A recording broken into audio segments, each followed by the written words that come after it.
hour, and I don't give a shit. I'm going to start anyway. What do you guys want to learn today?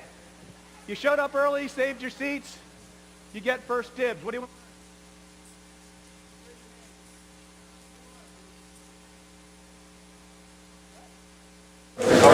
The color game? You guys want to learn the color game? How does that file into people reading for fun and profit? That's pretty interesting. David. Chinese face reading stuff. Chinese face reading stuff? John. Cold reading. People reading for approaching. People reading for approaching. Ooh. Anything else? Cold reading. Cold reading? Okay.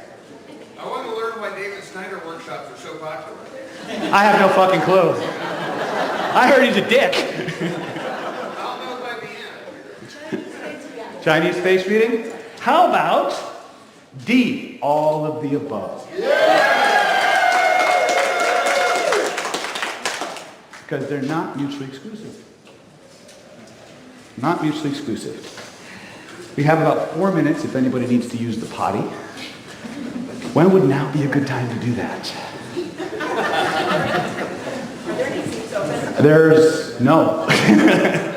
Do we need more chairs? Yeah. Take this one. Let's go ahead and grab more chairs. Steal them from somebody else. All right. There's one up front. There's one or two interspersed here and there. Don't be bashful.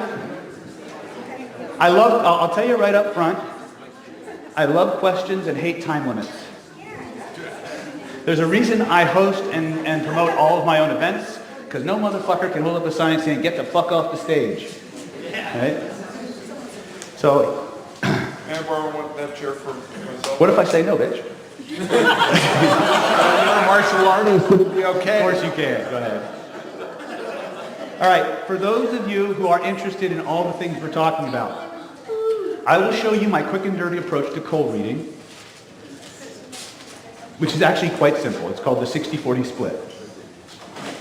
All right. But what we're going to do is we're going to use Chinese face reading as our pace. See, the thing about cold reading, especially if you do it the way I do it, which is not the way most mentalists teach it that I know of. Okay?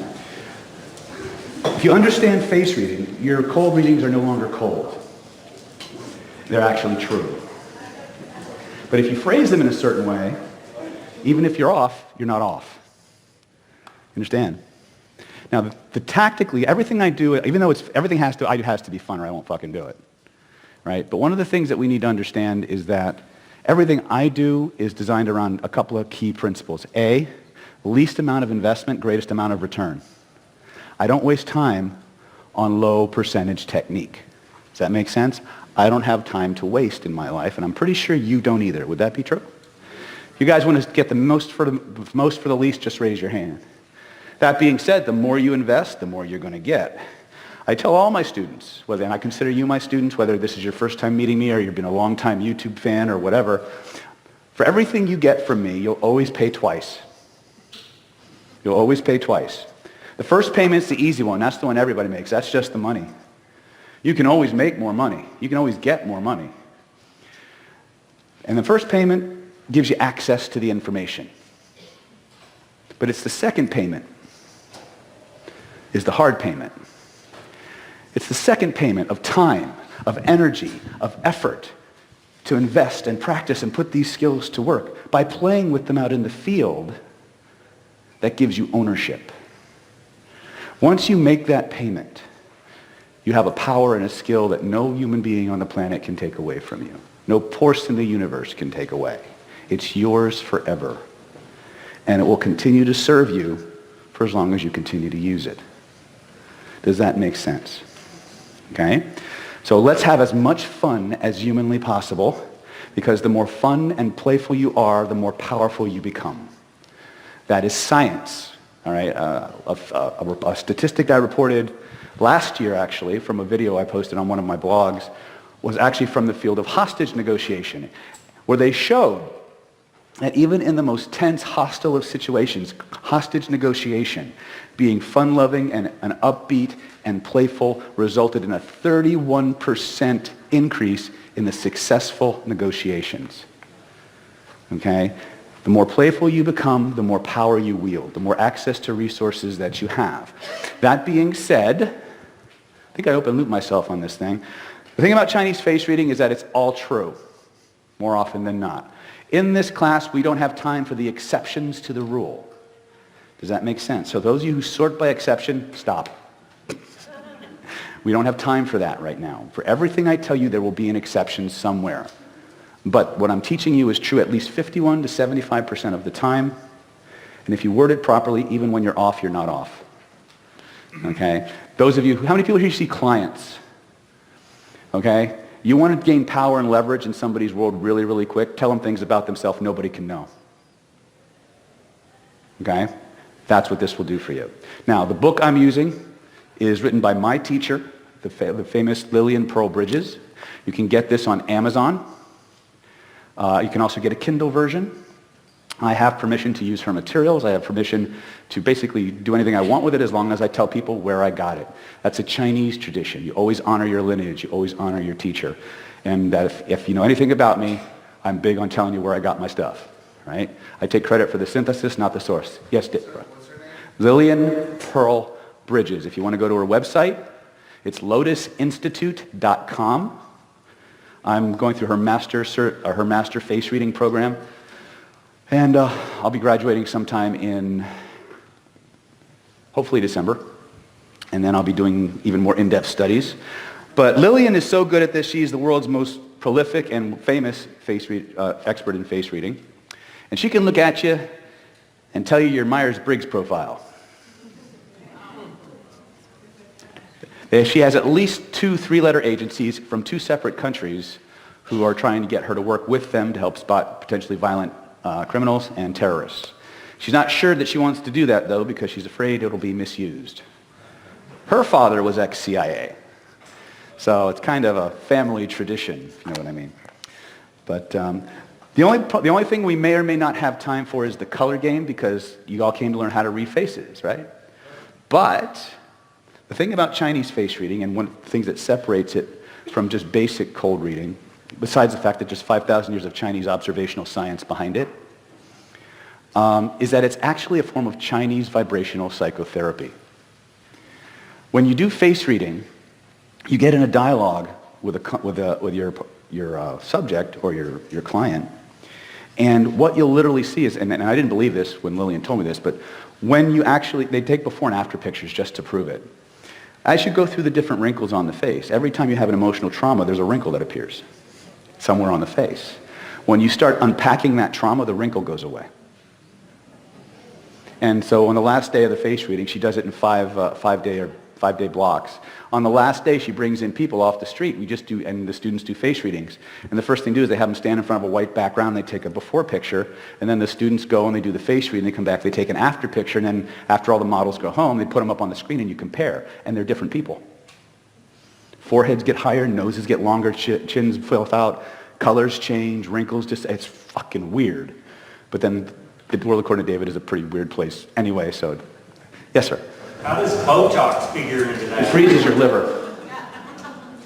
Botox, I'll get that question a lot. Botox, most can get it up in here. This is the liver spleen area anyway. And so it actually reverse engineers and it limits your ability to express emotion, not just visually, but actually in terms of your expression. And liver energy, which is seen in the eyebrows, by the way, is about your action-taking energy. So if you get people who have a lot of frozen energy up in here or a lot of wrinkles up in this way, there's some blockages to their ability to take action in the world. Sometimes that goes to boundaries. Sometimes that goes to them holding themselves back in a lot of different ways. Okay? In fact, we're going to talk about that. First piece I'm going to do is about learning how to read people from a distance. So those of you who are interested in the approaching aspect of it, the relationship side of things, that's where we're going to start, and then I'll move through that as quickly as we can assimilate the information, and then we'll move into the face reading component, and then we'll show you how to kind of talk to people in a cold reading type of a format. Okay? And one of the reasons I like cold reading tactically is because in the world according to David, you have what I call the 4 horsemen. This is a more poetic way of saying it. The 4 horsemen of unstoppable hypnotic power.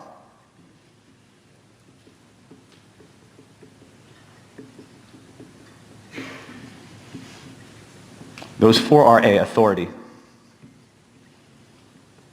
attractivity, affinity, acquiescence. If you can get any two of these, you'll automatically generate this one. But there is a small portion of the population who just likes to do what they're told. There's this attractivity. Attractivity is not is the ability to manage the power of attraction.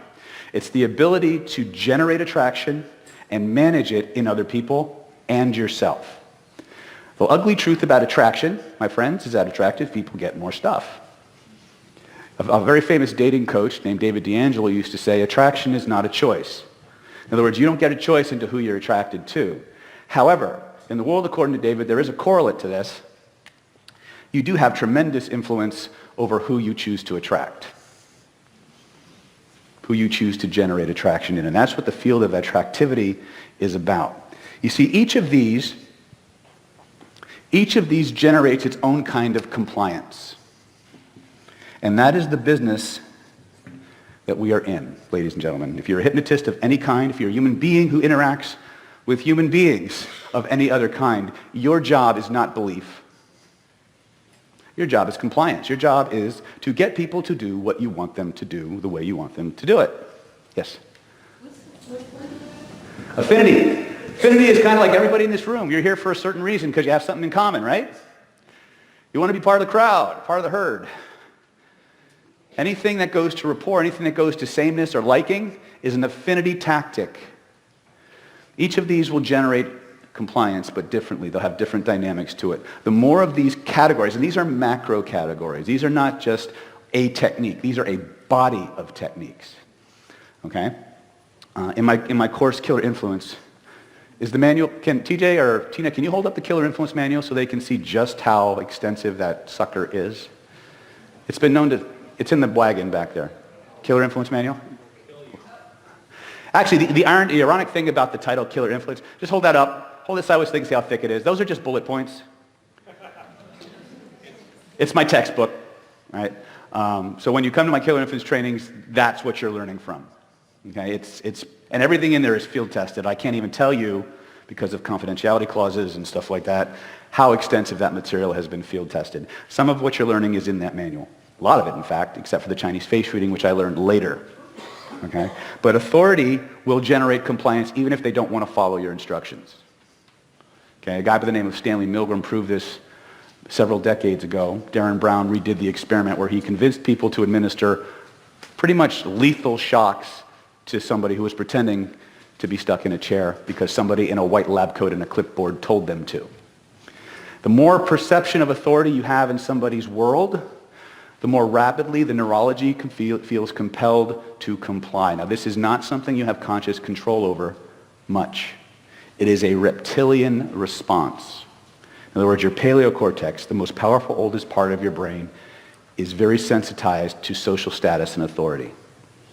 Okay? When you start cold reading, you start stimulating authority in a pleasurable way in the minds of your listeners, in the minds of your subjects. It's a and they become hyper-suggestible to you. Isn't that what we want? We want the people we interact with to be as suggestible as humanly possible so we can create the greatest amount of change. If you want somebody to open up to you, tell them things about themselves their best friends don't even know, and the floodgates open. If you do this in combination with a technique I've been teaching you all week, how many people have been to my other two breakouts? Raise your hands. How many people have been to my other two breakouts? Raise your hands. Okay. So when I say echo technique, you know what the hell I'm talking about. Just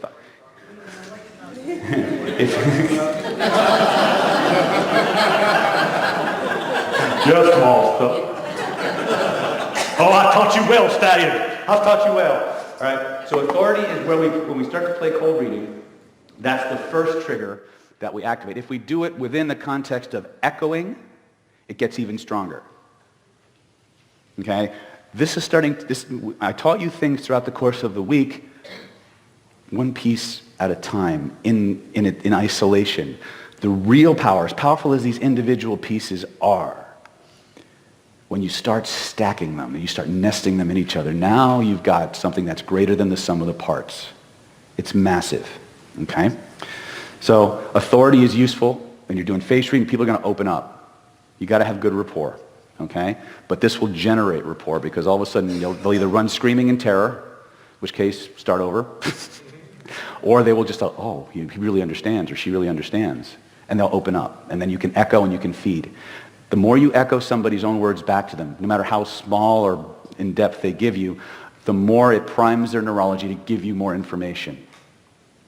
Okay? I can't stress, this is not reflective listening. Okay? This is echo exactly their words. The most powerful words a human being can hear are the ones that just came out of their mouth. You get that? Tattoo that inside your underwear, backwards inside your eyelids, so every time you sleep at night, you get reinforced. It shouldn't be this powerful. Something this simple should not be this powerful, but like most things I've discovered that have the real power in life, it is. It truly is. So authority is where we start. Now what happens is now we start to generate attractivity. We start to generate a feeling of, oh, this person understands me, they get me, they validate me. You see, authority triggers compliance, but it also engenders pushback. If somebody just if you have an asshole boss. Anybody here ever have an asshole boss? I have one. I work for myself. Right? And I know, I can tell you firsthand, he's a dick and an asshole all at the same time. Okay? Sometimes he never leaves the house for that reason, but that's a different issue, especially if you're in San Francisco. But anyway. I didn't give you my disclaimer. If politically incorrect language, swear words, colorful metaphors, or the word boobies offend you, there's the fucking door. This means I know the answer. This means I don't. This means, oh shit, I hope he doesn't call on me next. This means yes. This means no, there will be a test. This is a body language class after all. Right? But I want to go through this, even though this wasn't part of the actual curriculum, this is where you would use these things. This is where you would use these things. Attractivity generates a desire to comply from a desire to please. A desire for validation, a desire for a little pat on the head or an attaboy that says, oh, you did good. Somebody's goodwill. Authority triggers compliance because you have to. It's more of a fear-based, do it or else kind of an energy, right? If you just work off of an authority-based influence paradigm, which you'll see in like some military leaders, some corporate leaders have a very do this or you're fucking fired kind of an energy. When you take on the trappings of authority, how many people have ever had an altercation or an interaction with a police officer where you had something that they were questioning, right? You do what the hell they tell you, right? Because they have the symbols of authority. You may not like it, right? But you do it, don't you? And what do you do as soon as they're out of sight? Because I would never do that. A lot, right? Did you miss the test? Authority generates compliance, but you will not get somebody's best efforts. You will get some form of passive, aggressive behavior, some kind of pushback. I call it the fuck you factor. Okay? If you soften authority within attractivity, so think of the king being authority. The queen is attractivity. People will do what you say out of a desire to please, a desire for validation, a desire to be liked. Does that make sense? They want your approval in some way, and so you'll get more of somebody's better efforts. Does that make sense? Now, as hypnotic operators, or as I like to call you, hypnotic operatives, your job is compliance. So you need to, if you really want to be, as far as I'm concerned, if you want to be effective in your work, these are the areas of technique that you need to master. The more areas of this you can bring to bear in any situation, the more power you're going to wield. You'll get situations where people will want to, they'll feel the urge to comply, and they'll want to comply because they want to please you. Remember, the unconscious mind is a slave to feedback. It wants to please. So feed that need, right? Give the rewards, but make it want to please you, and you're going to do really, really well. I have a waiting list in my clinic. I have a clinic in Solana Beach I've been running for 12 years where my specialty is treating physiological illness that has as its roots repressed emotion. Okay, so some people specialize in smoke cessation, some people specialize in weight loss. I get like 3 a year. Okay, I get Parkinson's, cancer, multiple sclerosis, scoliosis, chronic pain, acute pain.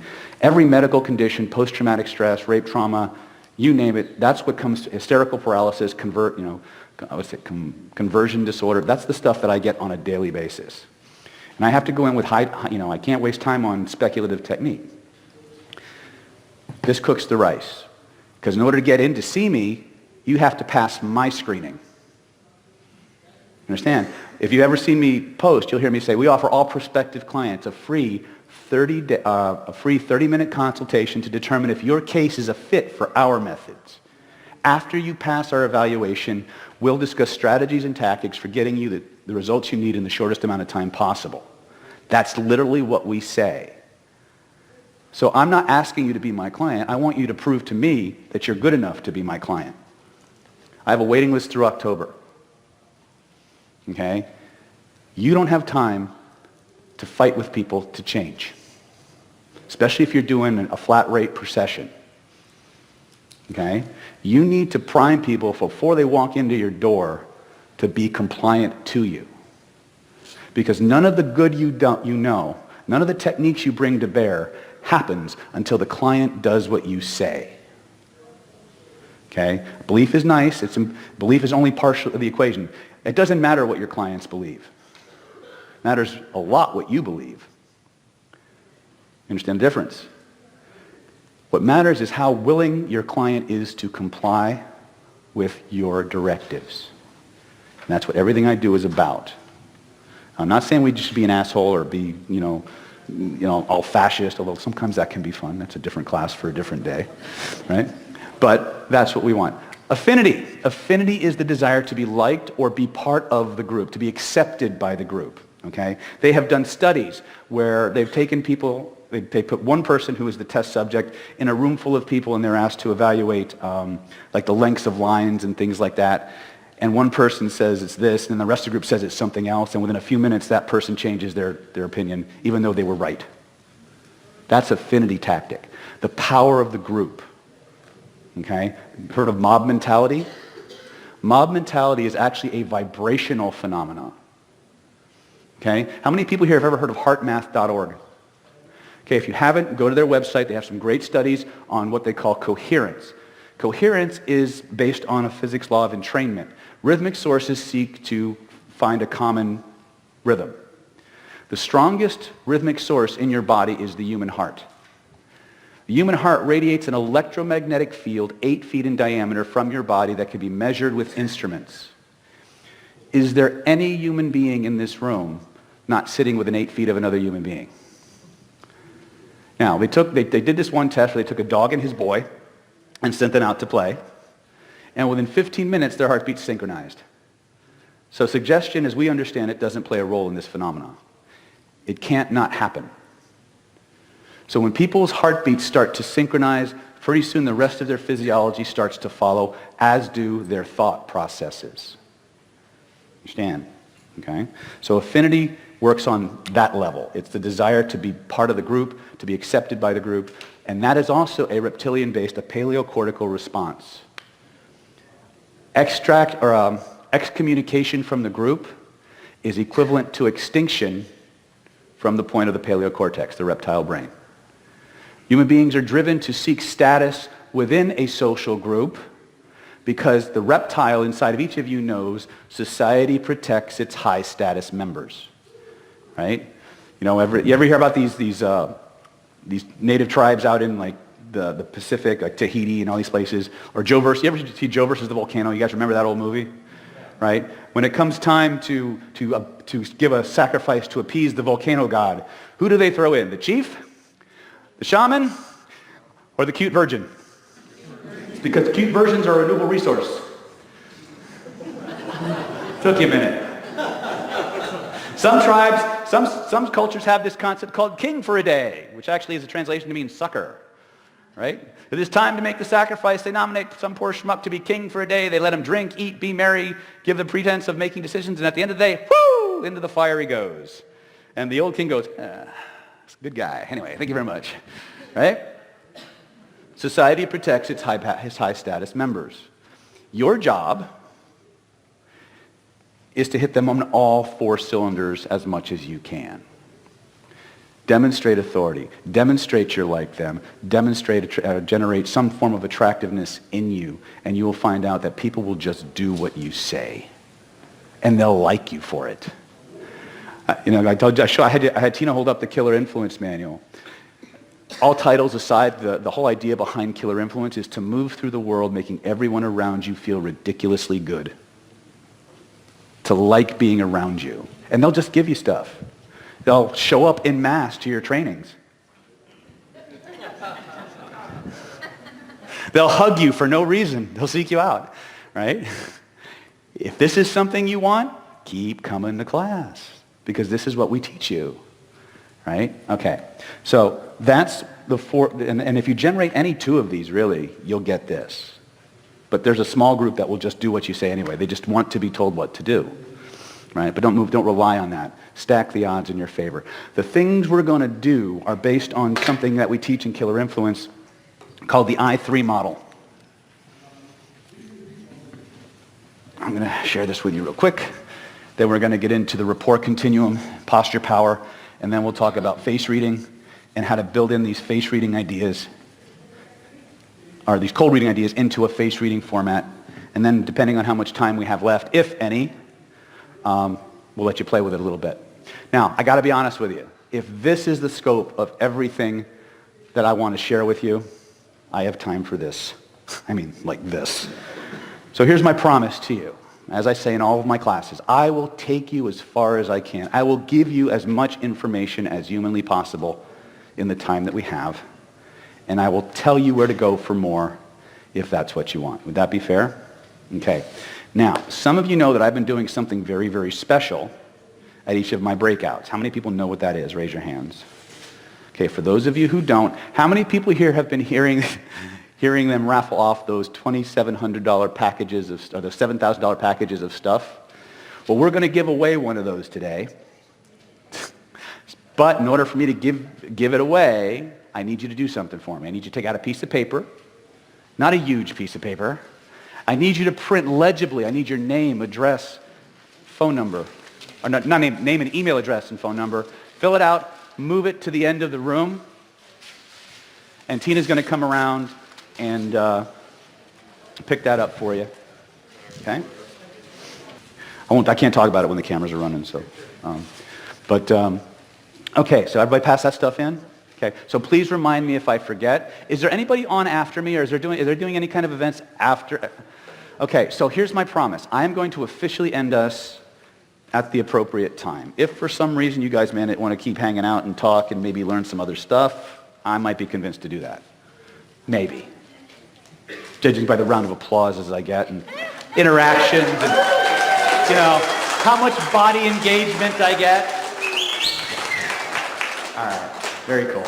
Like I said, I'll be honest with you, I don't spend a lot of time hanging out with hypnotists. I love you all, I really do, but most of the people I talk to can't even spell hypnosis.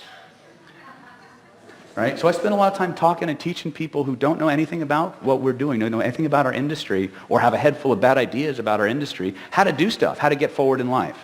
And I think that because I've spent so much time there, that it helps me to get these things out to you a little easier. We got to have fun. We got to be playful. I can't stress that enough. I've started the last 2 classes with this whole idea of state control. The largest, most powerful component to your subconscious mind, which is supposed to be our domain. The domain of the unconscious mind is the realm of the hypnotist. And yet, as a profession, we leave the largest piece of the unconscious mind untouched. It's your body. Your body is the biggest piece of your unconscious mind. And when you bring the body back into what we do, your changes happen faster, they're deeper, and it doesn't matter what your fucking clients believe. It doesn't matter how much critical faculty is involved. The longer you get the meat engaged, the faster it overwrites their conscious critical faculty. If that's the case, if that's a truism, and it is in my world, if you don't agree with anything I say, or with certain things I don't say, don't use them. Okay? But I'm telling you right now, you got to get your meat involved. Okay? So to that effect, everybody stand up. TJ, give me 2 minutes on the timer. You guys wanted to play the color game? You got it, motherfuckers. How many people here have ever heard of a phenomenon known as power poses or Amy Cuddy? Anybody raise your hands if you got that? All right, Amy talked about 4 basic postures that she evaluated scientifically. She discovered that if you hold these poses, and by the way, these are not the only poses that work. These are just the ones she tested. I've been teaching this stuff since 2005, and what we do in our state control modules is head and shoulders above what we're about to do, but it's good enough. I want you to remember a time in your life when you saw something you really wanted, and I mean really wanted. On a scale of 0 to 10, it was a lust factor 20, right? And you made a decision in that moment that you were going to get it no matter what. And you made a plan, you worked that plan, and maybe you had to modify the plan along the way, but you still kept going and you nailed it. Home run. Remember that moment when you knew you nailed it. See what you saw, hear what you heard, feel what you felt, smell and taste what you smelled and you tasted. Let them hands go up in a victory posture or put your hands on your hips like Wonder Woman. Step into that moment. Stand the way you were standing in that moment of victory. Let those feelings come flooding back. And as you do, notice that there's a place in your body where those feelings start, where they grow and where they spread from. Now, without taking your hands down, just become aware of that spot and look at it with your inner eyes. Notice there's a color, maybe even a series of colors connected to that feeling. What's that color or series of colors? First impression. Now imagine, abuse your imagination. You can close your eyes if you like. Imagine a big ball of that colored energy floating above your head. Notice how the feelings in your body shift and change as with every breath you take and every beat of your heart, that big ball of energy begins to grow, begins to expand, to fill the room from floor to ceiling, from wall to wall, and all points in between. Notice how it wraps itself around you like an amazing blanket of unstoppable drive to thrive, to succeed no matter what. Breathe it through your entire body. Let it fill you up like water fills up a bottle, like fluid fills up a test tube, like hot air or helium fills up a balloon. Anchored in so fully, so completely, no force in the universe can turn it off, not even you. And when you know you've got it, try to turn that shit off and notice what happens instead. Oh shit. You mean you're stuck feeling good now? Open your eyes, notice how good you feel. Keep your hands up till the timer goes off. Are we feeling funky now? Funky, baby, right? It's a long-ass 2 minutes. I think I'm being time distorted. We good? TJ, where we at, brother? 5, 4, 3, 2, Yeehaw! Big round of applause. All right. Now, before you sit down, while I have your asses up, all right, we got one more thing we're going to do. I'm going to teach you how to be bulletproof. Is that okay? Emotionally, anyway. After you master this drill, no one's going to be able to push your buttons ever again for very long. Is that okay? Remember this. For every psycho-emotional state you have a corresponding breathing pattern and physiology that you have to assume in order to activate and maintain that state. Positive or negative doesn't make a difference. Here's what I want you to do. I want you to just summon up all that awesome success stuff you got right now. Go back into that posture. You don't have to hold your hands up, just the way you were standing when you nailed it, okay? Just, if you had your shoulders back, whatever it was, that's what I want. Now, I want you to keep your posture and your breathing exactly the same. Don't change anything. And I want you to summon up all of your willpower and try to feel bad. Uh-oh. What, you mean you can't feel bad? Oh, shit. That's right. No pun intended, right? Okay, bring the good feelings back. Turn around, look at that far wall. Now, we're going to do a similar drill. You can have these good feelings back in just a minute. I want you to remember a time in your life when you saw something you wanted, and you just, again, lust factor 20. You made a plan. You put that plan into operation. But it didn't work out. For some reason, you missed the brass ring. I want you to remember how you felt in that moment when you realized it wasn't going to happen. The disappointment, whatever it was. And I want you to go into that posture. Stand the way you were standing. Breathe the way you were breathing. Let those feelings, just for a moment, come back. Now, keeping this posture, keeping this breathing pattern, keep these the same. Summon up all of your will and try to feel good.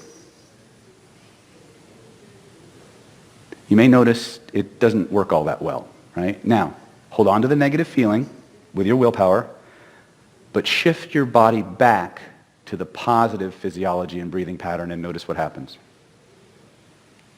You can put your arms up if you want. That's extra credit.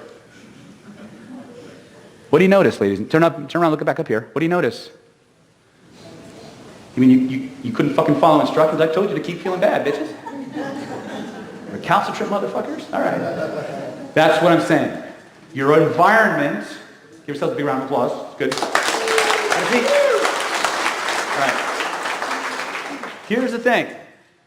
No matter what situation or context we're in, if we can't control our state, if we can't exert effect and manage our psycho-emotional state, it doesn't matter what skills we have.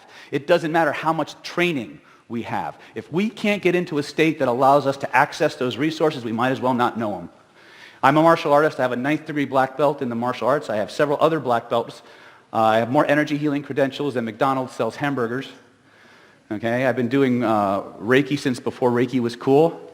I've been studying Kabbalah since before Madonna came along. So I'm very much a prima donna, which is true on a number of levels, right? I'm also a certified licensed acupuncturist and master practitioner in Oriental medicine. I have a diplomate of Oriental medicine. In addition to my clinic, I teach persuasion and influence all over the world. And I didn't do any of it for you.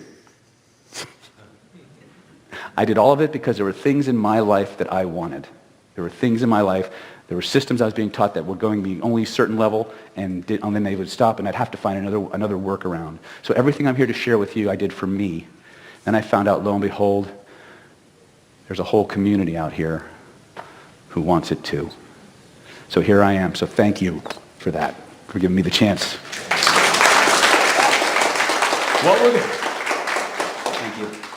What we're going to cover today is from the Killer Influence Manual. The first thing we talk about is what we call the I3 model. To be effective as an influencer in any situation, you need three key areas that you have to understand: identity, intelligence, and influence.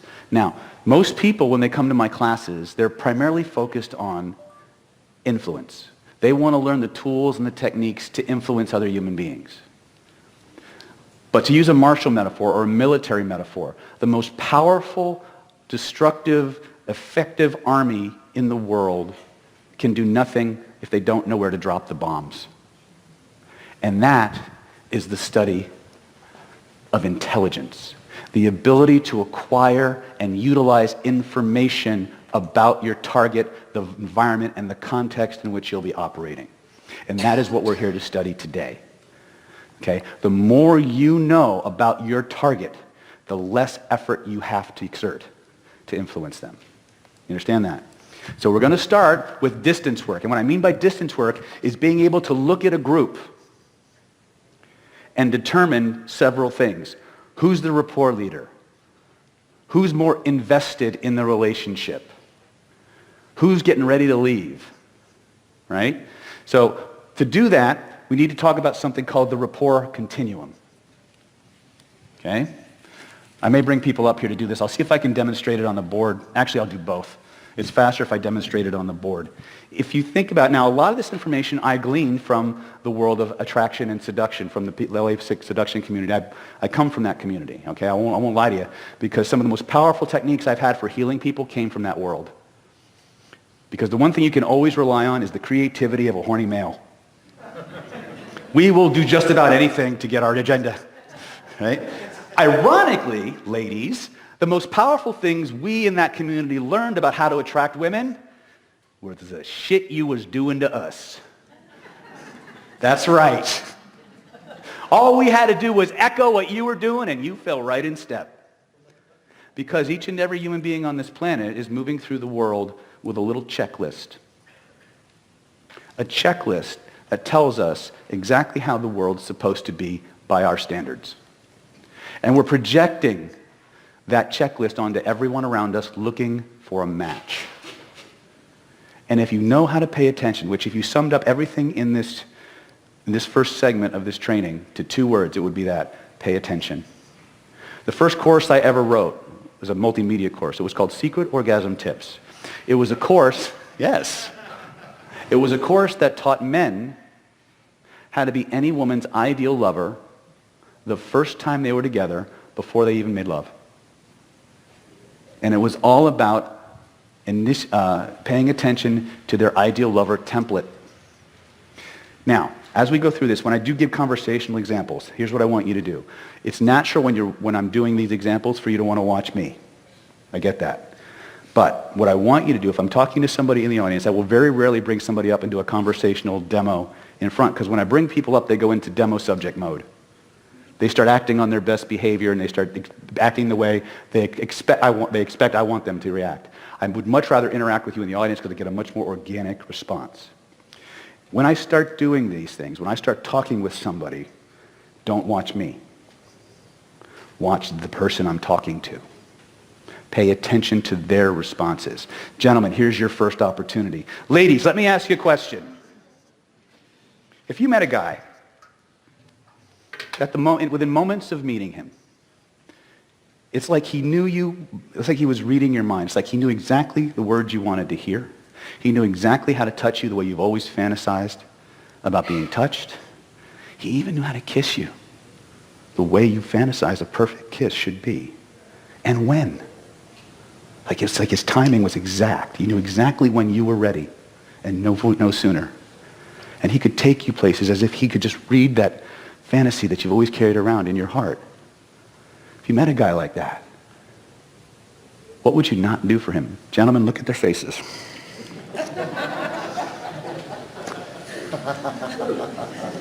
Lesson.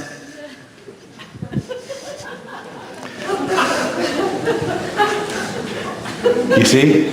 You can't ask the question without them starting to go there. Yes? Is that first course on the secret? NLPpower.com/products. There is a lot more to that system. That's where the system started. Okay? That's chapter 1. Just giving you an idea. Okay? But it's really the concept we have been reading and hearing about for decades. People are always projecting who they are outward. This latest studies in neuroplasticity are telling us. I think in Sean Carson's book, I think he quote either I may mangle this quote in a minute, but he says every nerve in your body is trying to connect to every other nerve. Okay? Well, every molecule in your body is trying to interact with every other molecule too. As above, so below. Why do you think we're all here? Why we're all looking to connect with each other? It's called the law of analogy, because your behaviors follow the same pattern as your cells. You're seeking connection, and your neurology is moving through the world looking for itself. And it's sending out little pings like a radar, looking for the things that match, that come back. And when it gets a match, it cleaves to it. It holds on to it. And it doesn't want to let it go. That's why when I say the most important words a human being can hear are the ones that just came out of their mouth, I am not kidding. You have a practically infinite number of filters in your experience that culminate in the words that come out of your mouth to express yourself. Well, guess what? The words that pass through every filter have been approved by every filter. Therefore, when they come back, they go right in, right to the deepest level of that neurology. They can't ignore you even if they wanted to. That's trance. Get it? And it doesn't matter if it's a verbal thing or a nonverbal thing. We're all projecting holographically on every level, okay? If we get to the part on gestures, you'll see that even more clearly. So the first thing we want to talk about is the rapport continuum. I believe that the archetype of all social interaction goes to the mating archetype. In other words, 1 + 1 = 3, if you know what I mean, right? It's a mating ritual. All right? So if we look at the rapport continuum is two ways, okay? This is zero rapport. This is maximum rapport. Zero rapport, maximum rapport. As this gap is closed, there's three things I want you to start to pay attention to in this process. A, proximity and ventral orientation.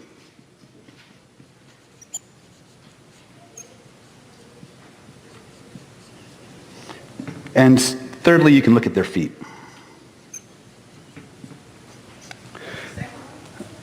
Ventral orient. In fact, let me just bring a person up here. Shauna, can I use you, sweetie? And let me use somebody who is extraordinarily manly. Edward, come here. You manly motherfucker, you. All right. So, just to give you an idea, okay, this is the traditional mating paradigm. You guys don't mind mating for a few minutes, do you? Okay, good. I have permission. It's okay. They're consenting. She is beautiful. I can't argue with that. All right. So first and foremost, if we look at the outliers, see, one of the things I want, this is not a full course on every conceivable body language cue out there. It's a bare bones course that allows you to understand the outliers so you can extrapolate what's going on very, very quickly. Does that make sense? So let's start with zero rapport. None. Indifference. I call it going from indifference to intimacy. In an indifferent interaction or relationship, this is what you get. Turn your face this wall over here. That's good. This is almost antithetical rapport over here. These people who have no affinity moving away from each other. That's the outlier. Right? This is anti-rapport. Get it? Now, as we move towards intimacy, 1 + 1 = 3, the mating paradigm, two things begin to change. First, ventral orientation. The ventral line, like a compass needle, begins to shift. Now we're neutral. We may be walking side by side, but we're not necessarily very intimate. Does that make sense? But as things happen, and I started really far out here so it was easy to see. As people start to change, this happens. This happens. And then, and again, I'm making it very much larger than you would see in real life. A little bit closer. A little bit closer. Until finally, first proximity will shift, then ventral orientation will shift, then proximity will shift. So until eventually we have this.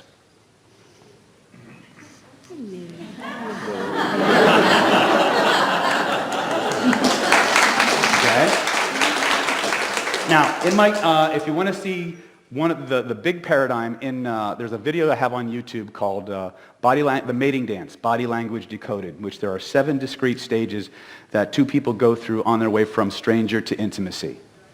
Okay? It starts with what we call the acknowledgement stage. Now, that may be a little bit abstract for you, but I'm going to do something in a minute that will make this dramatically more clear. This is something you will commonly see here in Las Vegas, mostly in the bars. Let's assume that Shauna is sitting at the bar.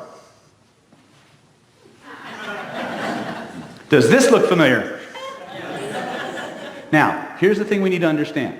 What has now happened is he's at the boundary of her social zone, basically. Okay? This would be bordering on her intimate zone. What will happen in a mating context, and this will actually happen in a networking context as well, is as he enters her periphery, just right, that's good.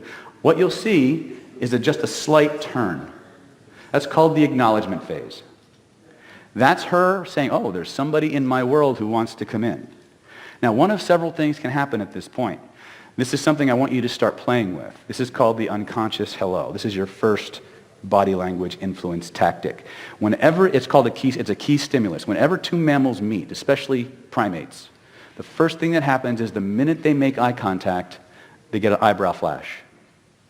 Okay, you guys have been flashing your eyebrows to me all day long. Okay? And now in guys, you'll see it, when guys do it together, it looks a little different. Women are much more subtle. They're way smarter than we are. Okay? You see two guys doing the flash at each other, it looks like two Goombas on the New Jersey Borat going, hey, how you doing? The whole head gets involved. right? Women, it's like little flashes, right? And what you want to do is, in the first 2 seconds that you make eye contact, and that's even if you, and that's still a little slow. It's got to be in the first second. When you make eye contact and you flash that eyebrow, there you go. See, she just did it, right? That return of the eyebrow flash is like a ping from the sonar. It signals friend. They fall into rapport. Okay, that's a tactic that was developed, or at least discovered, by a guy named Dave Dobson. Some of you may know who he was. A lot of you know who Milton Erickson was, but a lot of you don't know who Dave Dobson was. Dave Dobson was the other hypnosis guy that Bandler and Grinder modeled. Okay? It was just that Dobson was a hell of a lot more reclusive. Okay? So that unconscious eyebrow flash is a great way to break the ice instantly. Now, I have a story about when I was in Israel, and I really tested this at the Dome of the Rock. Don't be an asshole. I'll tell you about that some other time. Okay? But give these people a big round of applause. Thank you.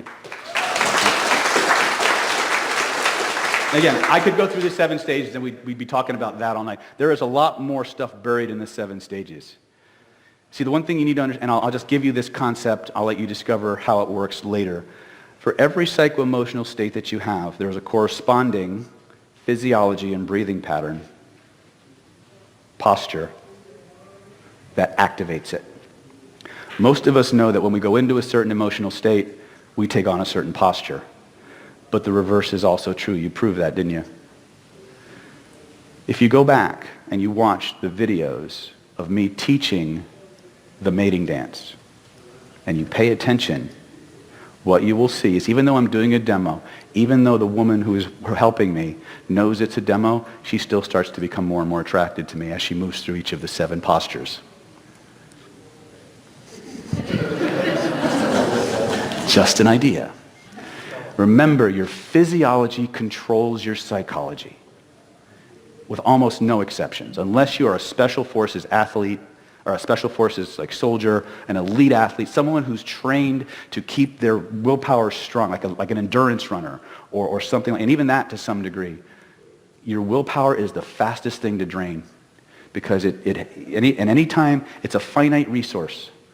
Your environment can overwhelm you. It can amplify your level of neurological arousal to the point where you can't function anymore and you can't summon up enough willpower to modulate that stress. But you can always change your physiology. Unless somebody physically ties you up, you can always change your physiology, and it takes the minimum amount of willpower to keep a posture for at least 2 minutes. Right? And that's what allows you to break that state and become functional again. I need to cover that over and over and over again, because if you don't have this, nothing else is going to matter. It's not going to matter what you know. You ain't going to be able to observe shit because you're going to get tunnel vision. Your butt's going to pucker up and your brains are going to drop out. Okay? We need to control our state first. And once you really plumb the depths of state control, you don't need just about anything else. 80% of your influence is done before you open your mouth. But this is the first thing we want to look at. We want to look at the rapport continuum, because the proximity people have and the ventral orientation tells us who's the prize. See, the more we value something, the more we orient towards it. So in this example with Shauna and Edward, Shauna was the prize in that interaction. So Shauna had a lot less investment than Edward did. You see that? Don't believe me, go watch human beings in their natural environment. Okay? Another thing you want to look at is feet. Footwork, neutral. This is a neutral position. This is kind of in. I know you can't. It's hard to see. That's why I wasn't going to do feet today. This is kind of in. This is all in. Can you use your hand? Yeah. So this is neutral. This is part in, part neutral. This is all in. This is part out. Now you'll see this a lot when people don't really want to talk to you. Like they'll be like, "Hi, how you doing?" This is kind of where I'm at. This is my feet right now, right? Now, in the pickup and seduction world, they would actually adopt this posture, because it was what they called a false time constraint. They would go up and say, "Hey, I only have a few minutes," and they would have the whole conversation like this, and her defenses would go down because she's expecting you to leave. 20 minutes later, you're still there, but you're still holding this posture. All right? So Again, never underestimate the creativity of a horny, observant, intelligent male. All right? Or female, for that matter. Okay? Who was here for my speed attraction workshop on, right? That protocol was developed by women to be used on men. So, ladies, you ain't fooling me. You're just as devious as the rest of us. Right? But it is, in fact, the most ethical, honest, decent way to communicate with a person. That's what I love about it. There's no deception. There's no confabulation. There's nothing going on there. But I want you to understand, when you look at a group, the feet and the ventral orientation will tell you who the rapport leader is. When you want to influence a group, the hardest thing to do is try to influence one person at a time. That's stupid. See, I teach jury. I teach about 35 personal injury attorneys.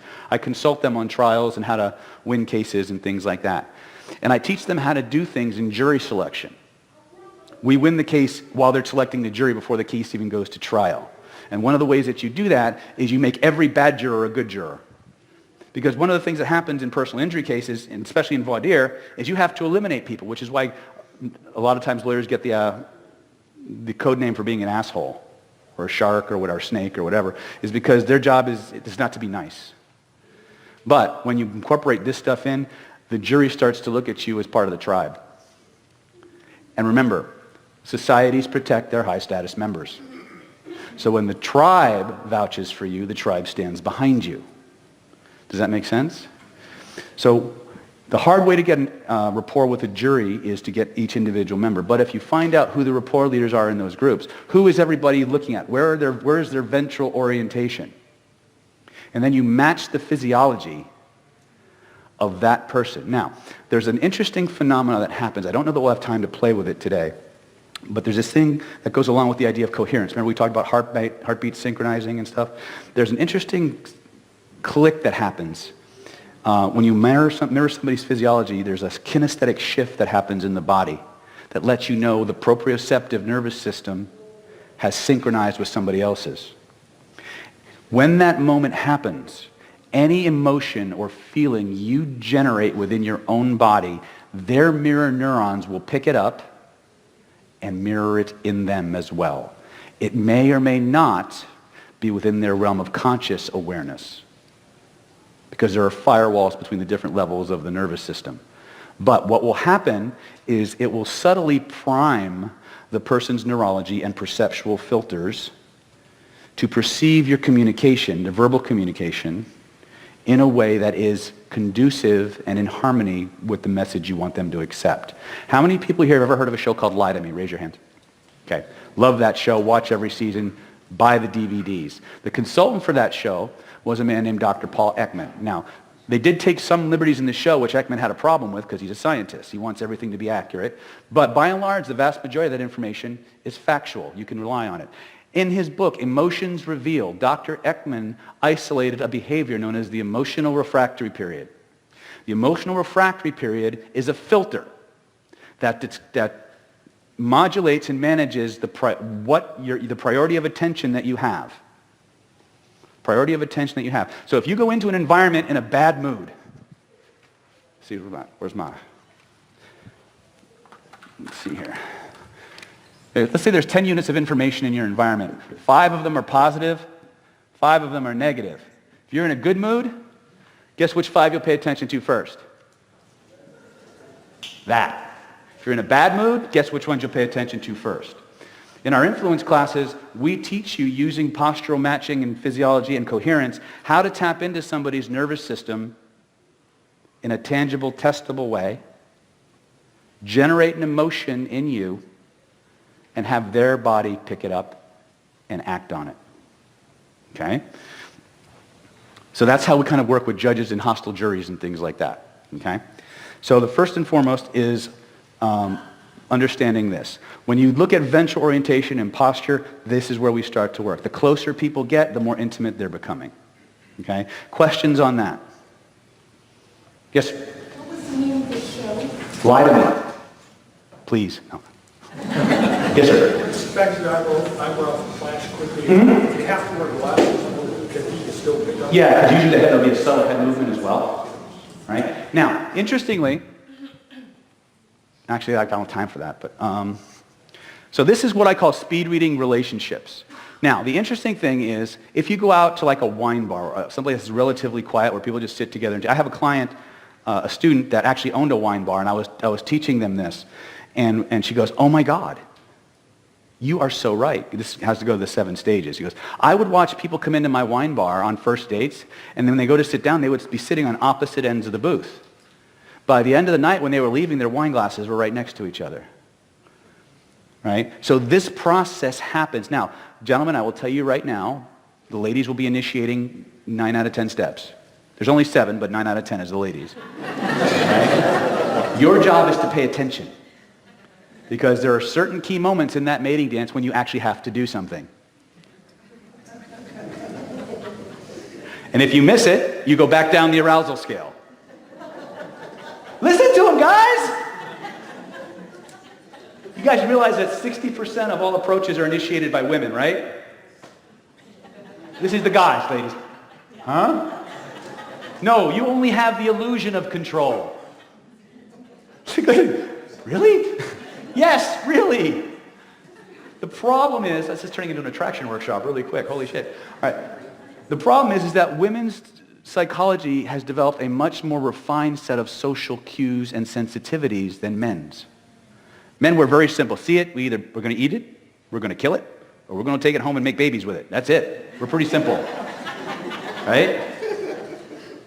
Women are sending out signals all the time that they want you to come and talk to them. Women do not approach, per se.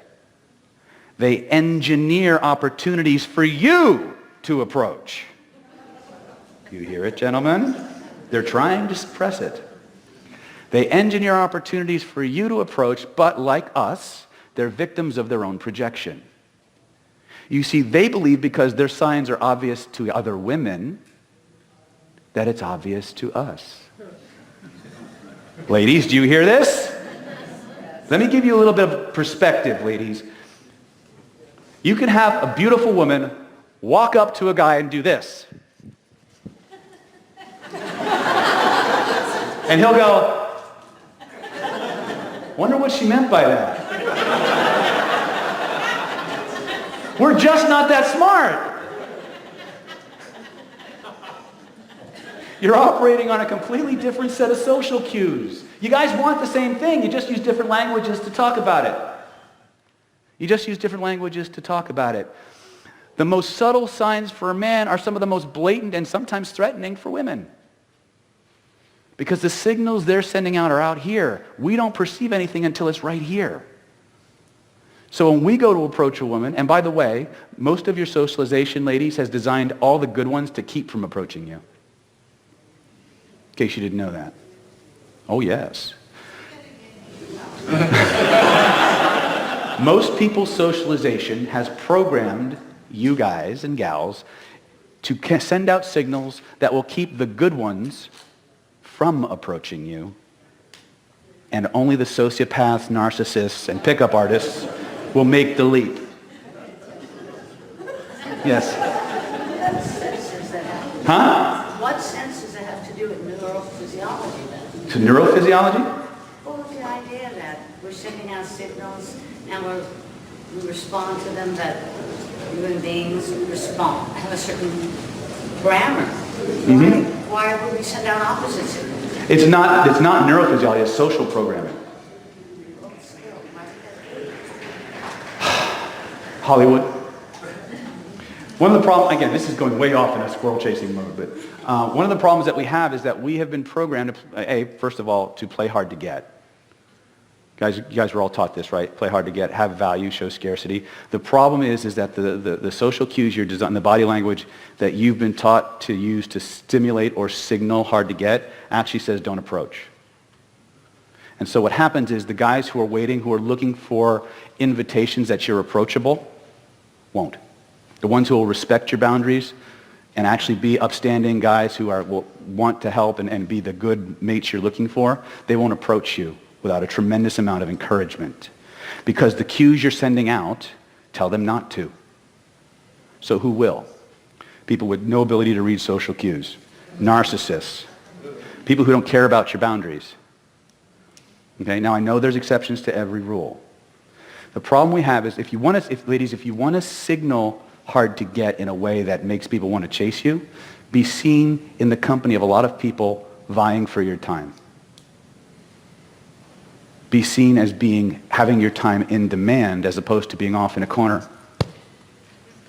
Because ironically, the body language of shyness can often be misinterpreted as the body language for aloofness to somebody who's extremely attractive. The body language of shyness, when people are shy or in a timid place, they tend to make themselves small. Alpha people, dominant people, take up horizontal space, they take up vertical space. This is the body language of charisma. Okay? In Speed Attraction 2.0, I showed you the open heart trust trigger, right? Where you literally can go from being just the average dude to radiating energy like that. Right? And this was designed by women. The way it works is you imagine there's a plexiglass screen over your heart, and you just want to show people your heart when you talk to them. As opposed to this. Feel the difference? Right? All I'm doing is imagining there's a screen here, and I'm beaming my heart energy toward them. I'm letting them see my heart. Changes my posture, and it changes the level of credibility that I radiate to an audience. Okay? When you are shy, and this is true for guys as well, when you start going through being timid or unafraid, what happens is you tend to make yourself smaller. You close in on yourself. You create boundaries. Now, when people see this, you may be just waiting for somebody to come and talk to you because you don't want to make the first move. But that's not how you're interpreted. It's not how you're interpreted, especially if you're attractive. If you're putting this out and nobody's approaching you, the first thing they do is they don't have a story. You haven't told them why you're doing what you're doing, so they create a story. They create a story about why you don't want to be approached. She must be a snob. She's obviously attractive, so she should have guys. She must be a bitch. Sorry, that's what happens. Right? I don't make the rules, I just exploit them. Report them. Right? However, if you want to invert that equation, change your body language. The problem that we have, and somebody asked about approaching, so I'll just answer this question. The problem both genders have with approaching is different. Women don't have a problem with you approaching, as a rule. They have a problem with getting you to leave. Because we're not that smart.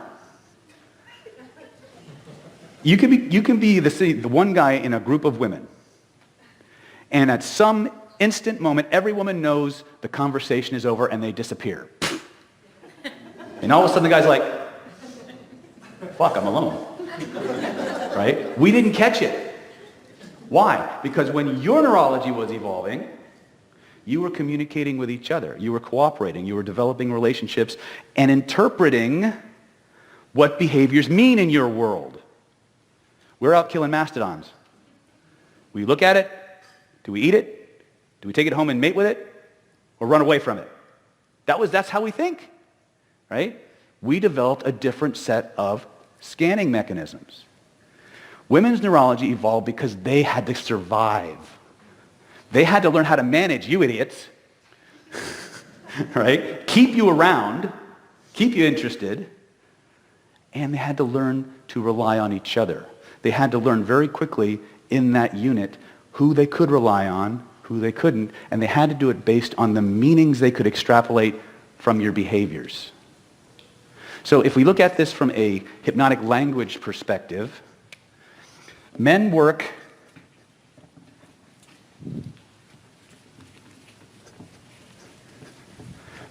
in cause and effect.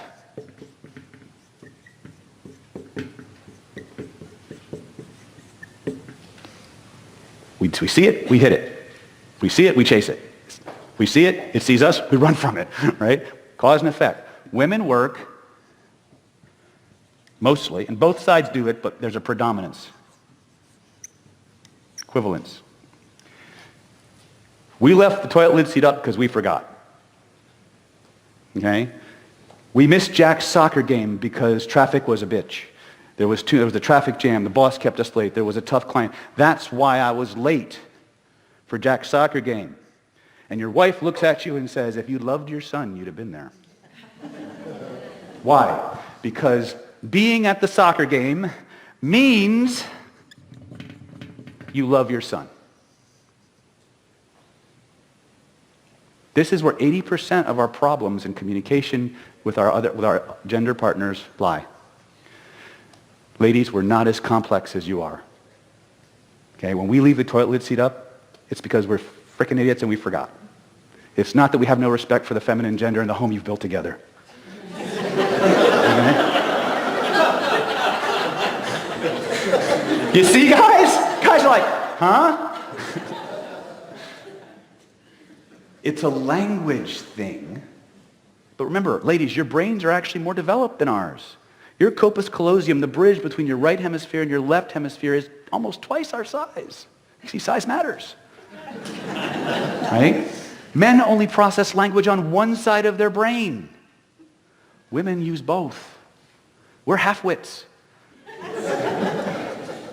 I love guys. I'm an equal opportunity hater, so, you know. But it's easier for you as women to understand us sometimes than it is for us to understand you. Gentlemen, if all you got out of today was, remember that every behavior that you generate means something to them. Think about that before you do anything. Just stop for a moment and ask yourself, how's she going to interpret that? And then think again.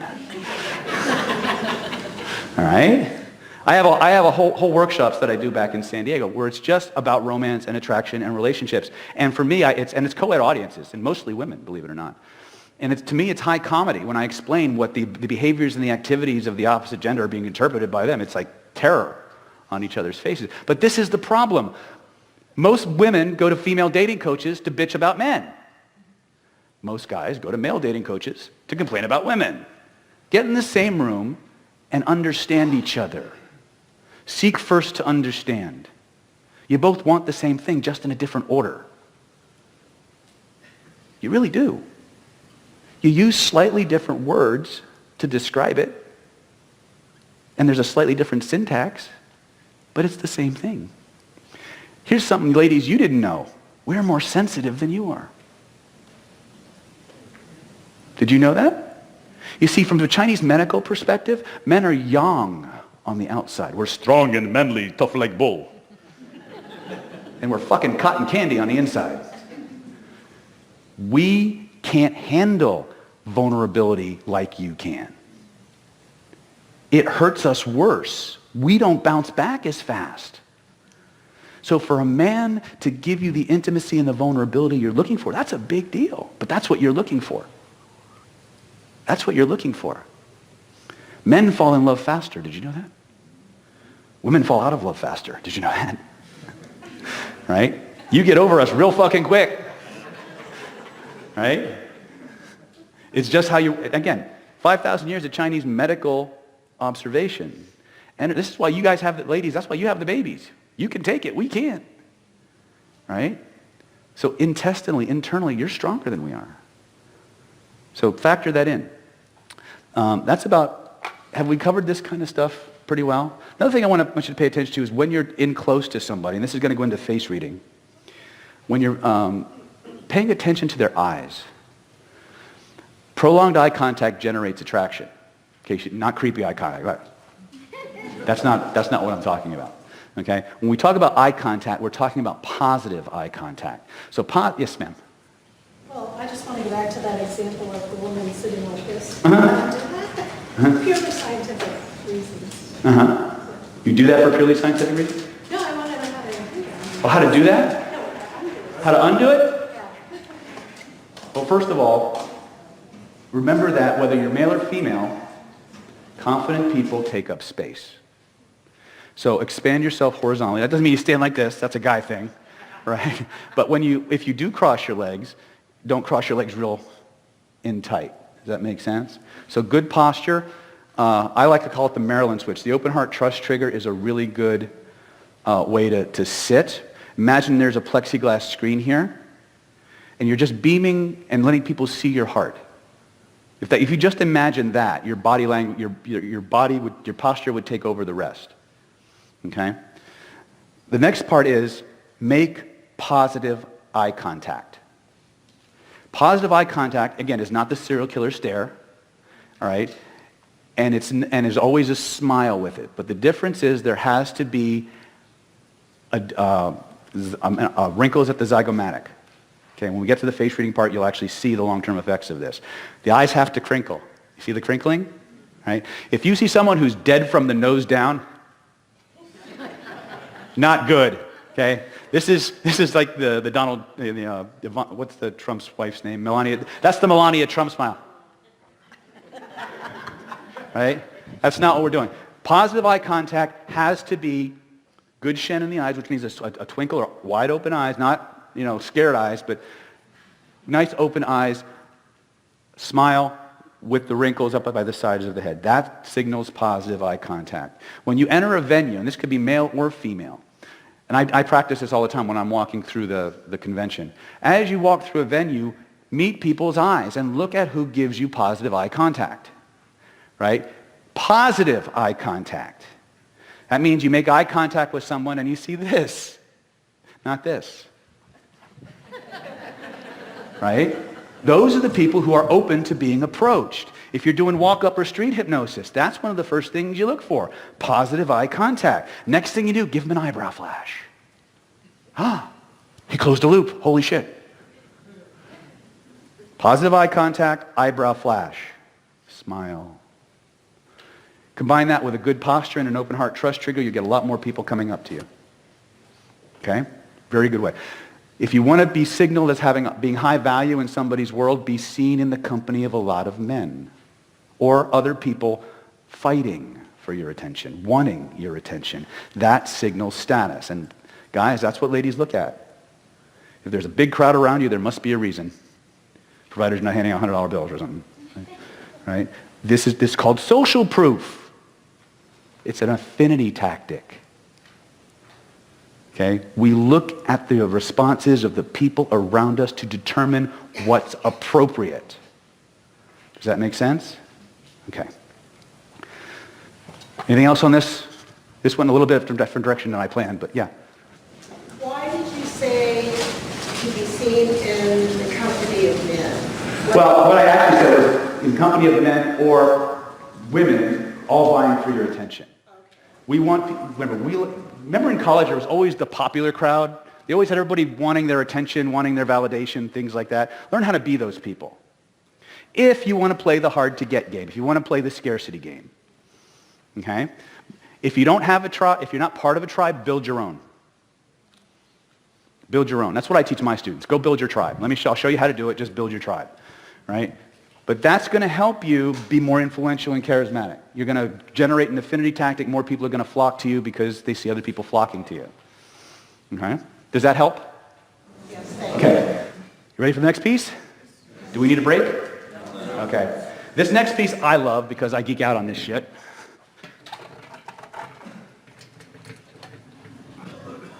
Oh, shit. All right. Now, these characteristics should not be confused with micro-expressions. TJ, in the camcorder bag is a laser pointer. Can you hand me that, please? Where's the little camcorder bag?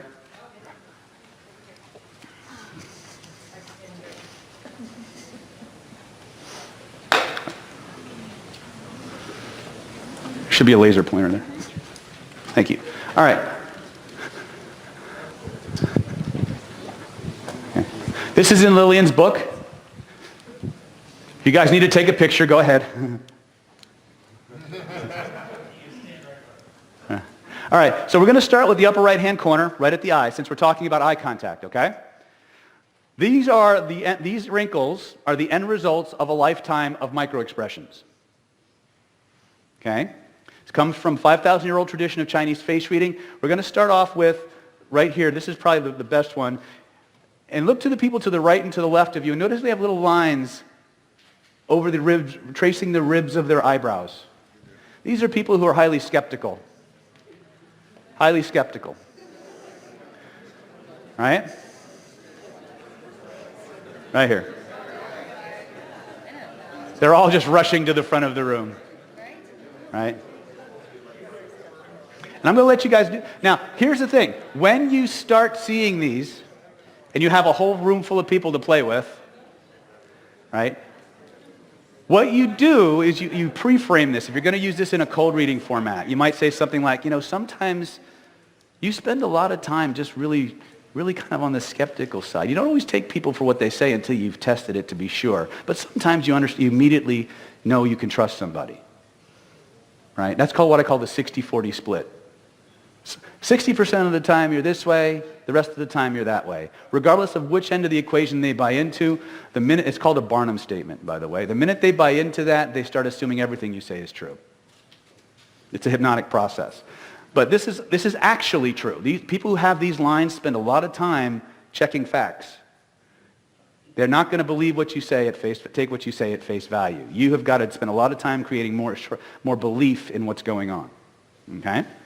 The next one we just talked about, those little wrinkles around the eyes right here.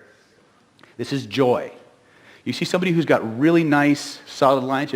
This is somebody who spends a lot of time laughing, a lot of time happy.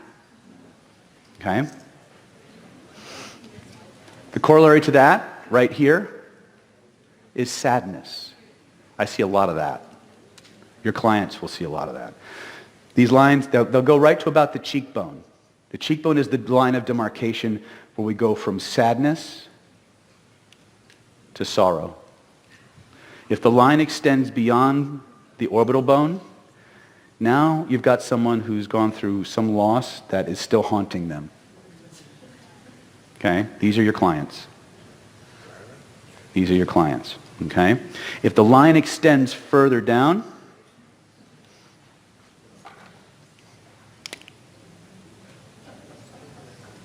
now you've got grief. When it goes this deep, now you're going to often see this line on people with lung problems too. Grief goes to the lungs. The entire series of organs is mirrored on the face. Each organ has an element or an emotion connected to it from Chinese medicine. Sadness is episodic. We go through it and we move on. Sadness lingers, and then when we try to, and this is what happens, this is why your grief patients will be your grief patients, is because they've created a conscious expectation of how long they're allowed to be sad. And when they exceed that length of time, they try to forget about it, they try to distract themselves, they try to stuff it down, and boom, down it goes. And if it stays there long enough, it starts to affect their lungs. Yeah? Is it typically on both sides of the face? But, and again, I don't know how much time we'll get into this, but you can actually divide, you can divide the face this way, and this way. When we divide it this way, we have how many people do handwriting analysis? Those of you who do handwriting analysis, the 3 zones of the head correspond to the 3 zones in your handwriting. Metaphysical, mundane, physical. Okay? I have that in the notes. I'm planning on going over it, because that goes to how they make decisions. So if you're in a business context, you can look at where people are dominant in the shape of their head. You can know how to present information to them in a way that's more conducive to them deciding the way you want to. Yes? How do you read the face of a teen or someone who's even younger who doesn't really have it? You don't. That's what I was told. Try not to read their face until they're in their 20s. But there are certain things that you can look at. Head shape for one, but children are still developing, so my teacher says she avoids trying to read children. Okay? But a lot of times if they're suffering from, again, I don't know how metaphysical you guys are, but I've actually had cases of genetic memory in my clinic. I've literally had transplant patients who wind up having cravings from the donor organs. Like I had a lady who came in, she was type 1 diabetic, wound up having a spleen and a kidney transplant, and 2 weeks after she got out, she started craving pizza and beer because the donor was a garbage gut. Right? So I have actual experience of seeing genetically transferred memory or cellular memory.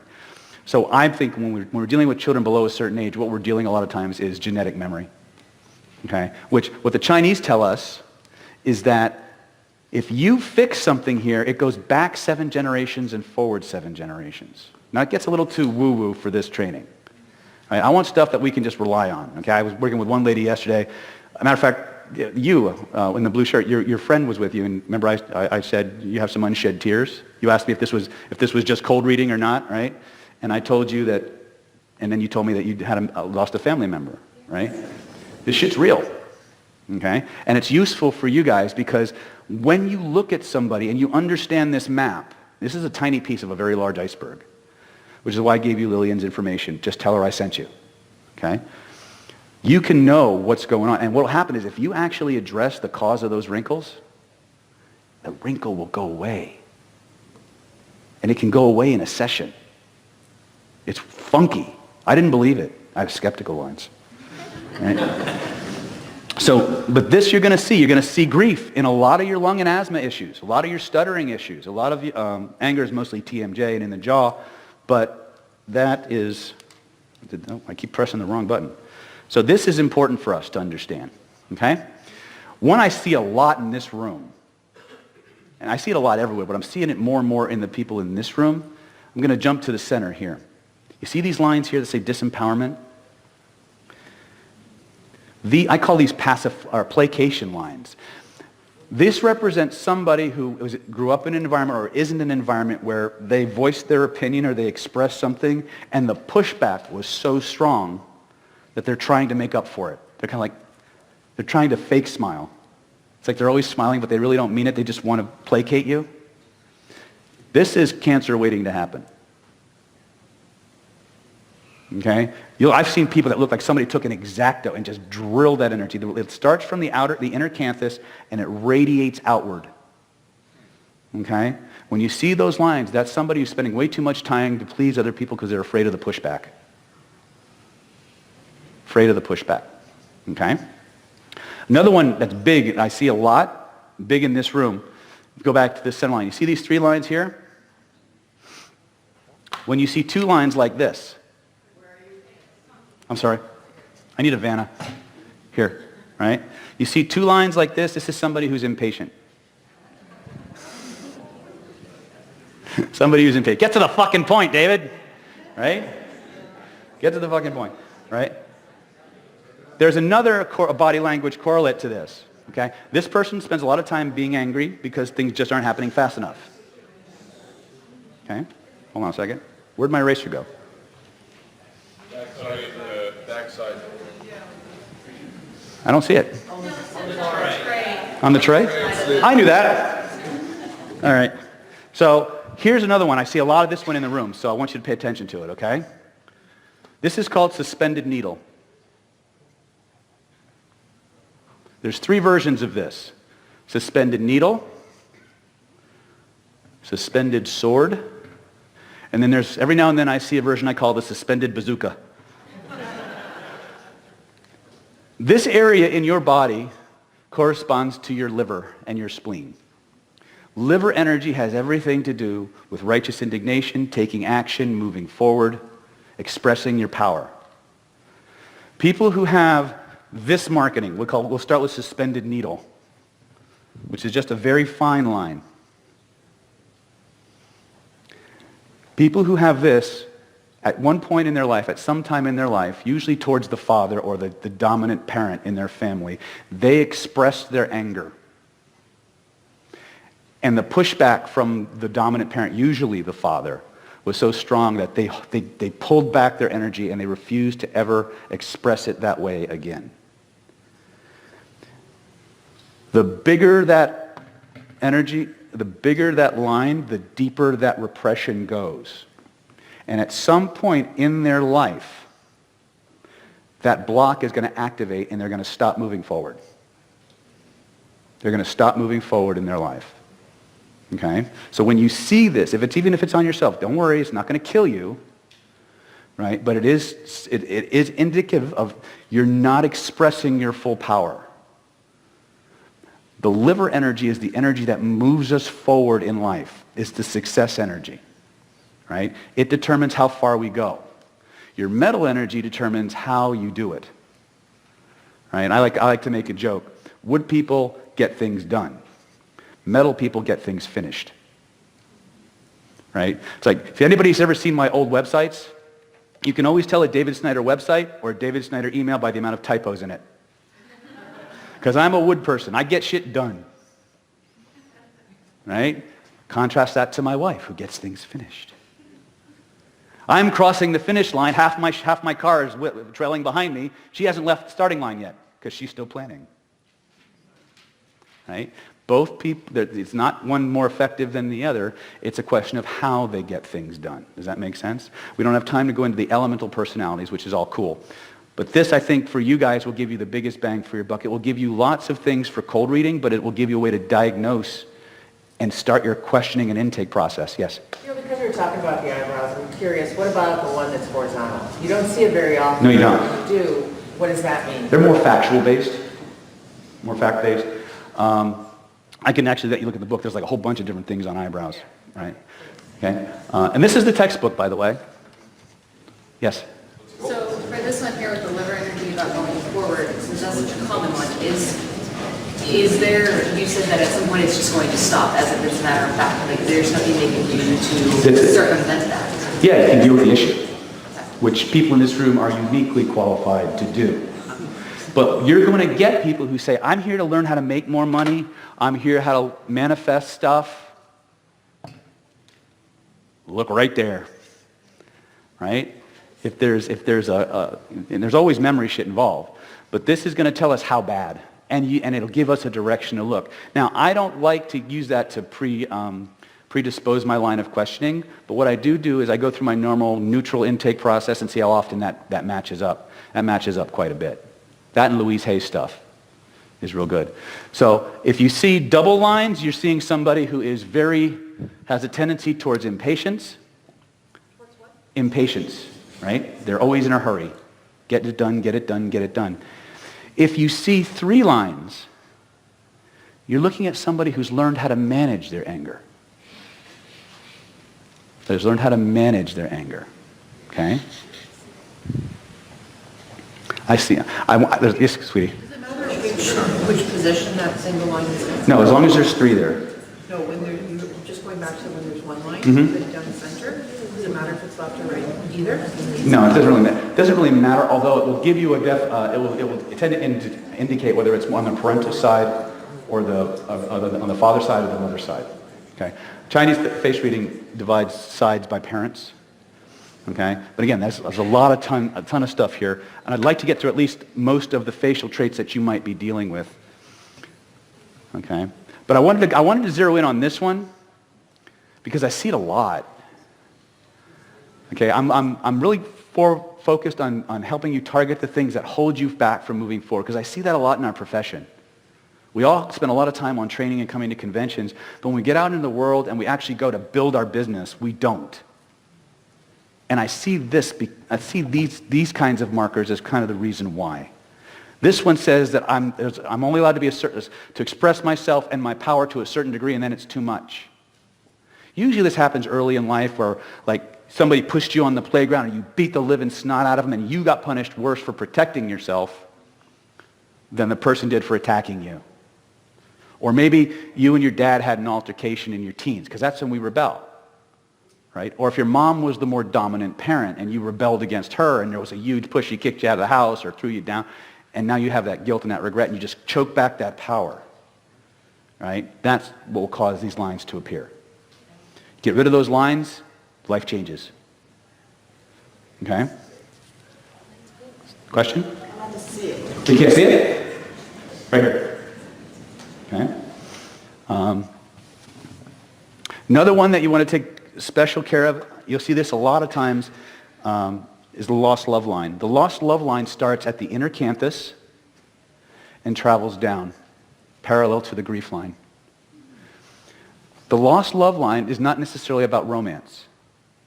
The lost love line is about a portion of your life that was a part of your identity, part of who you were as a person in your own mind.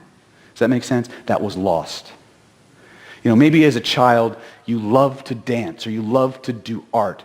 And for some reason, because of your cultural upbringing, dancing was evil. It was a tool of the devil. And you were forbidden from ever dancing again. Because your culture, lost love line waiting to happen. Maybe there was a hobby that you loved to do and you met a man or you met a woman who just didn't approve of it. In order to make her happy and to please her in that relationship, you stopped doing it. Lost love line waiting to happen. It starts at the inner campus and travels down. Okay? Lost love line waiting to happen. Okay? These are the ones that we want to get rid of.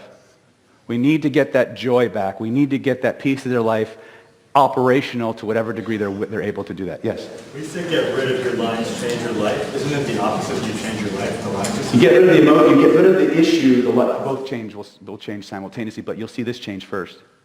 So, because you're not talking about new moisturizer. No. No. Although, I will tell you a story that Lillian told me. When you see people with a lot of bone in their jaw, big, strong jaw, these are natural warriors.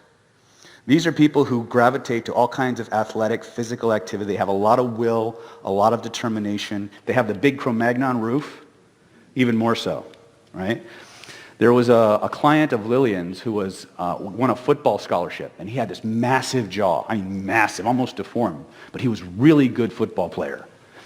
And he went through high school. He'd been drafted into the college scholarship. And as a graduation present from high school, his mom got him plastic surgery. He flunked out of school. Throw it off. He couldn't play anymore. Muscle memory still. What happened? The extra aggression, the extra assertion comes from the liver. Remember, liver likes to get angry. But people who have good, healthy liver energy know how to manage that anger. They direct it really well. Okay? People with nice, thick eyebrows, they're good at anger. They take that energy and they use it to move forward. People who have sparse eyebrows like me, we can do anger, but we don't like it.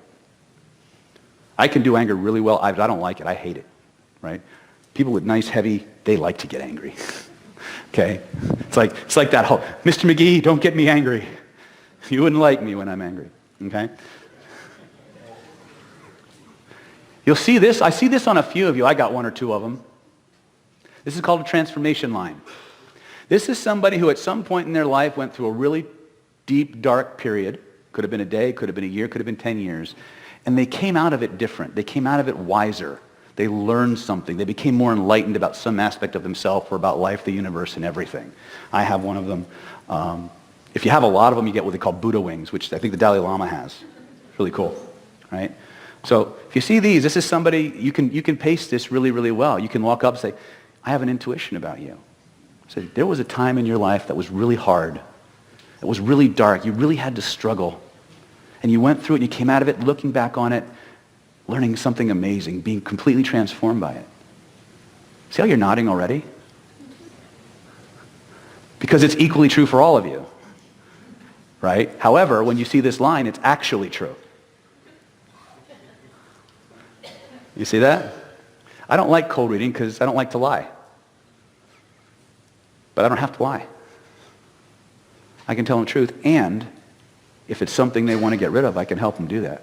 Is that useful? Very useful. Okay. Ears, and especially, this one I like a lot. I see this on a lot of you. This is called auditory intuition, aka bullshit detector. If you look at the person to the right or the person left, you'll see little lines. Some of you will have little lines right in front of your ears. These are usually people who grew up in an environment where they had to pay real close attention to the verbal cues of people around them. Auditory intuition. Auditory intuition. You got some.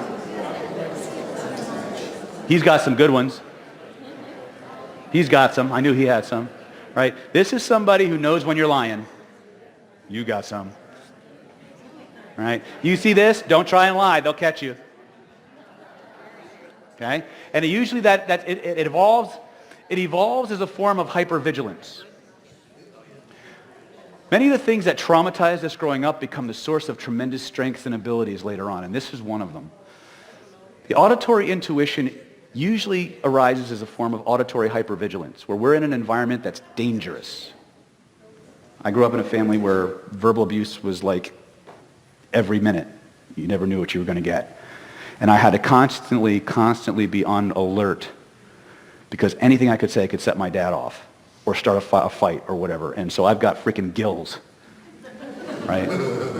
But even though it came from a place of trauma, for lack of a better word, it now serves me extremely well in the professions I'm in, right? Remember, everything we learned in the moment we experienced it probably sucked. But as we look back on it and we realize what we gained from that experience, we can keep that part and learn to let everything else go. And that's what we use the color game for. All of these things are nodes where the neurology holographically imprints information and gives you access to it.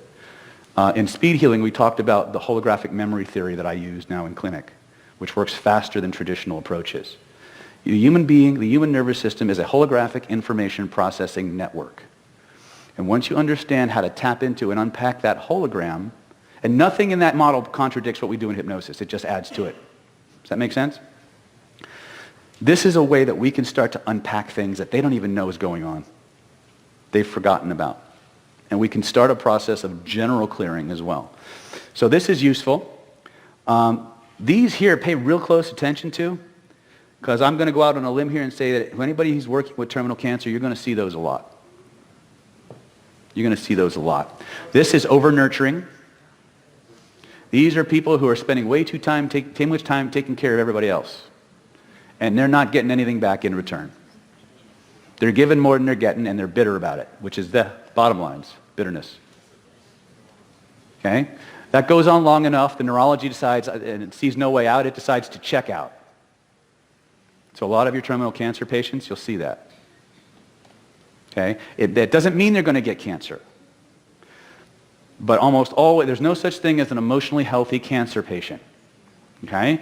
When they reach a point of hopelessness, which actually hopelessness does have a marker. It's not on this sheet, but there's what we call the hopelessness band. The hopelessness band, I see this from time to time and it just freaks me out, is like this little depression in the bone right across here. You see that, there's something that has traumatized them to the point where they've just given up. They've just given up. So if you see that and some of this, they're living the life that's not good for them. Yeah? Do you run into a conflict with the ones around the mouth? Because those are a lot of the same ones we see in long-term smokers, where does that maybe change? Because I notice like some of it is the bitterness, the disappointment, the over-nurturing, but a lot of times I see that in the people who smoke. Have you ever unpacked to see if they're over-nurturing? Right? Correlation is not causation, but why are they smoking? Right? Remember, smoking is a compensatory mechanism, right? There's something they're not getting.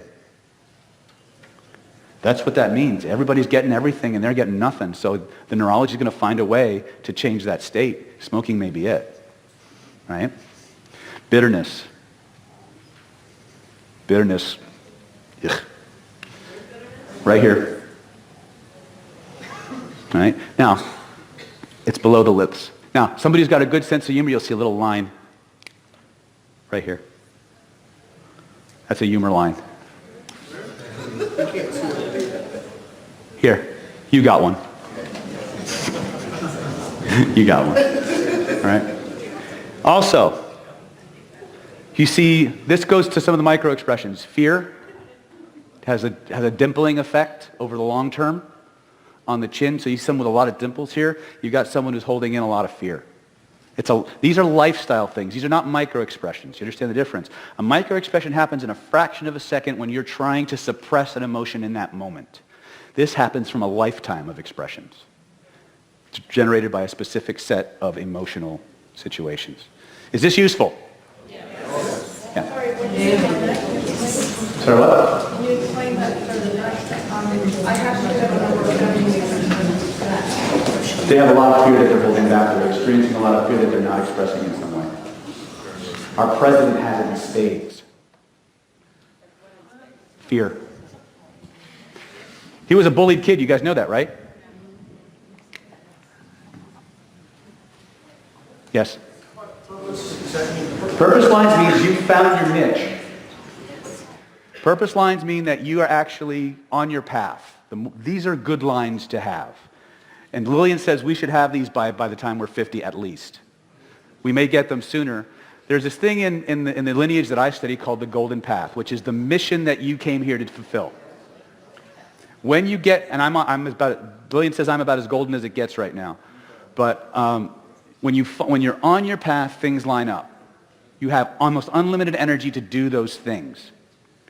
But most of our socialization, most of the expectations of the people and the authority figures we grew up with tend to pull us off our path.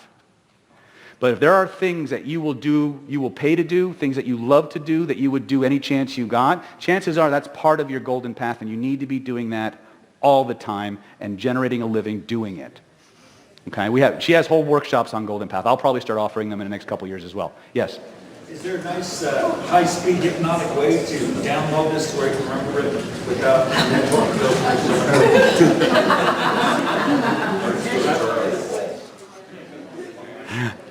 I'll leave that. I'm not sure I understand the question, but we'll come back to it. Yeah. What? Purpose lines. Purpose lines are here. They start at the outer ala nasi, and they roll down this way. Now, right at the corners of the mouth, sometimes you'll see a little downturn. These are disappointment lines. Okay? So you can see how they kind of relate. You have over-nurturing, leads to disappointment, leads to bitterness. See how it kind of flows? This all, by the way, is your intestines. Intestines. Large intestine, small intestine. So what are you looking at? Crohn's disease. IBS. Right? How many times have you unpacked IBS and found family shit going on? Right? You can look right at their face. Right at their face and say again, you can't diagnose medically, but you can say, you have any bowel issues going on? How are your intestines? So how did you know? By what aspect are you referring to? Just all kinds of lines in that area? No, in Chinese medicine, the holograph of the face, there's a face, there's an arm, there's legs, intestines are here. So the small intestine starts here and it wraps around this way. Lines. Vertical lines. If you see horizontal lines, that we got either deeper stuff going on. Like I said, this is a small piece of a very, very large system. Yes? Dimples are good luck. Yes. Dimples are good luck. Also, you have what we call money bags. Yes. See how nice and round the lower portion of her cheek is? That's called a money bag. That means somebody who's going to do well with money later in life. Sweet. Right? Whoop. I knocked somebody's water off. He has his ears here. He has very large ears compared to the size of his head. So he actually has potential for a long life, but he's also very close to his family. Family means a lot to him. True, not true? That's right. Right? See how the earlobe doesn't attach or doesn't detach? That's somebody they may have a strong connection to family. It's like the family has to, now it may be a positive connection or a negative connection, right? He can take or leave members of his family, right? Right? Okay?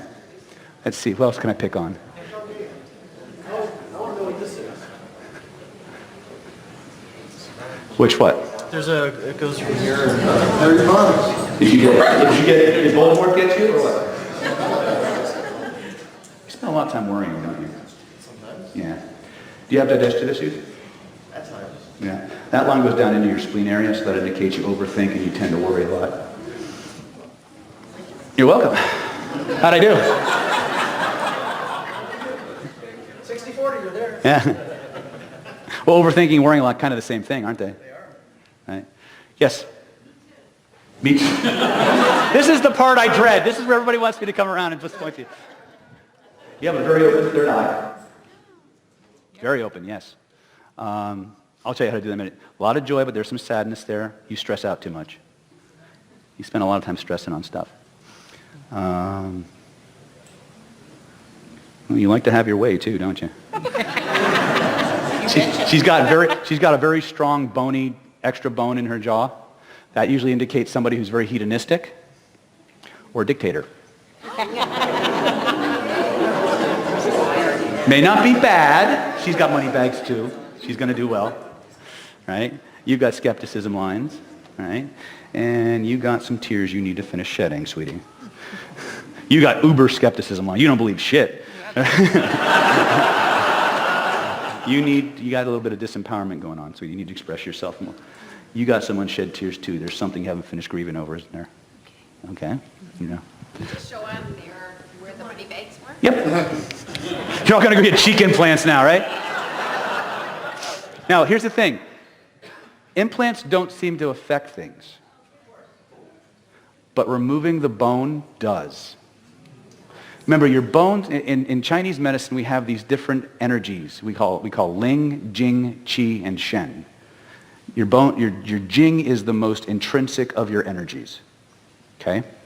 As you age, and depending on your lifestyle and how you use your life, you use your resources, you can burn through your Jing faster or slower. Most of us die with huge amounts of Jing that goes untapped. We have traits that we inherit from our father, or from our mother, and from our father that we can read on the face. And those are all talents we can access.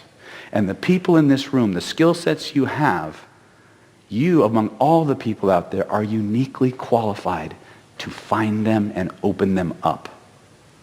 But you have to know where to look. Does that make sense?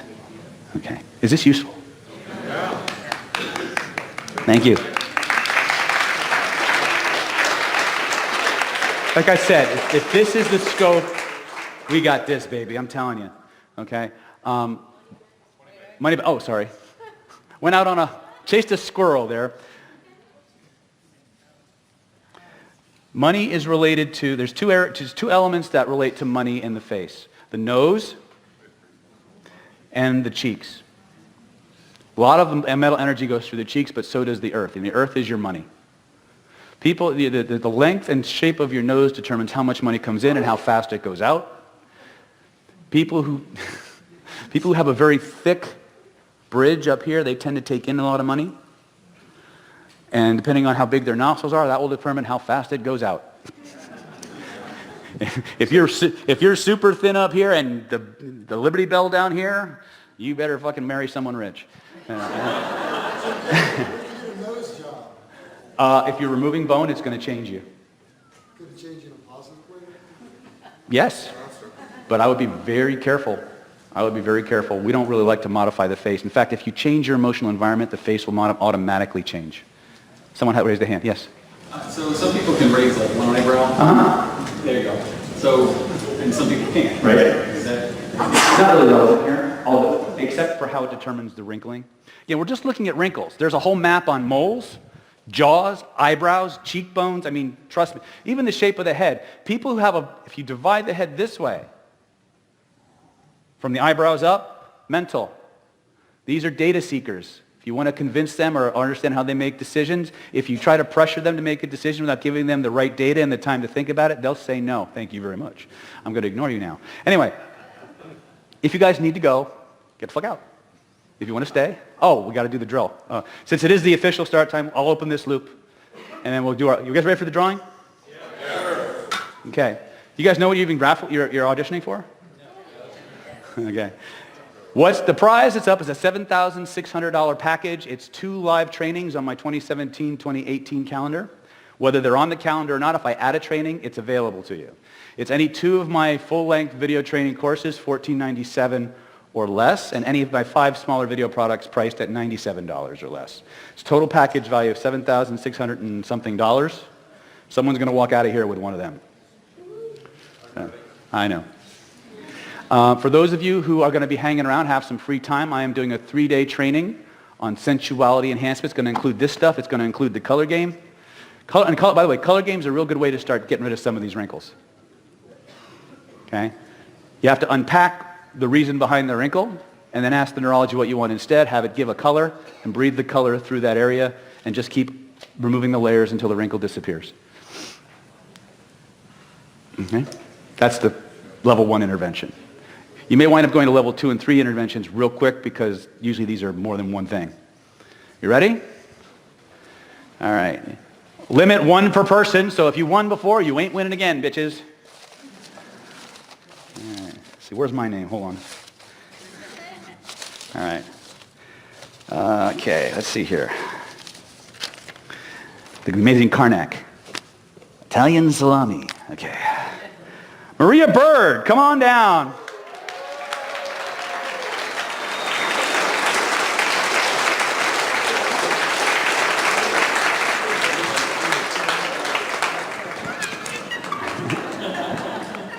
Congratulations. There you go. Hold on to that. Give me an email. Pick which courses you want, or if you want, email me and we'll discuss what your goals are and we'll point out where to go for the trainings. Okay? Mm-hmm. All right.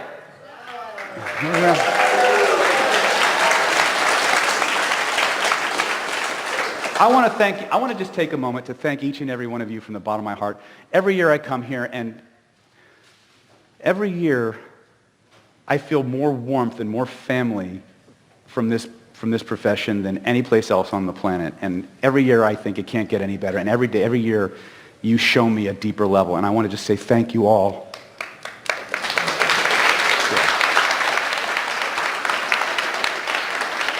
So I'm gonna leave it up to you. You guys want to keep going? Or you want to? Yes. All right. If Rich, you guys do bathroom break? All right, bathroom break. Come back in 10 minutes. Suspended needle. Okay, but what was it? It was the disempowerment one as well, right? Well, disempowerment is here. Okay. Disempowerment starts here and it comes out along this line. Okay. Like straight, like somebody took an X-Acto and